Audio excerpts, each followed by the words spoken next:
Imagine a world where a single flower is worth more than a house in the heart of Amsterdam. A fantasy? No, this is the true story of Tulip Mania, the first and one of the most spectacular financial bubbles of all time. To understand how we got here, we must travel back to the 17th century, to the Netherlands. This is the Dutch Golden Age.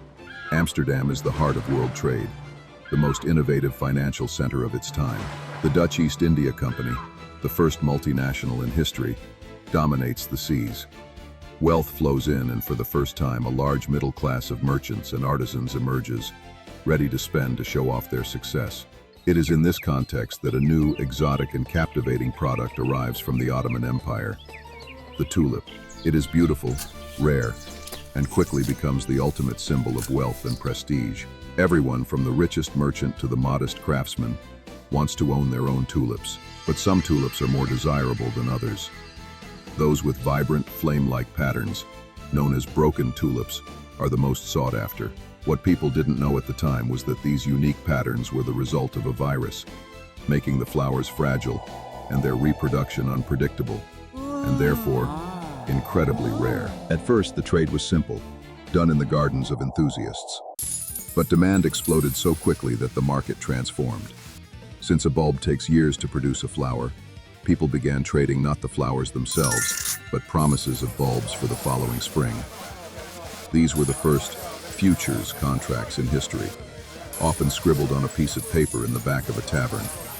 A parallel market was born, completely disconnected from the reality of the flower. Prices began to climb, and then to soar. This is where the madness began. The rising prices attracted speculators who weren't interested in the tulips themselves. Their goal was simple: buy a bulb contract and resell it for a higher price a few weeks later. This is the greater fool theory, the idea that you can always find someone more foolish than yourself to buy an overpriced asset. For a while, it worked. The prices of the most common bulbs multiplied by 10, 20, 50. As for the rarest ones, like the famous Semper Augustus, a single bulb was sold for 5,500 florins, the equivalent of a luxurious mansion in Amsterdam. People sold their lands, their homes, their tools, and then one day, the wind stopped. At an auction, for the first time, a batch of tulips fails to find a buyer. Silence spreads through the room. The news spreads. Confidence, the invisible engine that had fueled everything, has just shattered. Fear replaces greed. The winds replace prices collapse by over 99%. The panic is total. Those who thought they had become rich on paper woke up ruined. Fortunes built on thin air have turned to dust. The most beautiful flower in the world had left behind a scent of disaster. The sixth Tulip Mania is tragic, but it has left us with a crucial lesson. It is the perfect example of what we now call a resisted speculative bubble.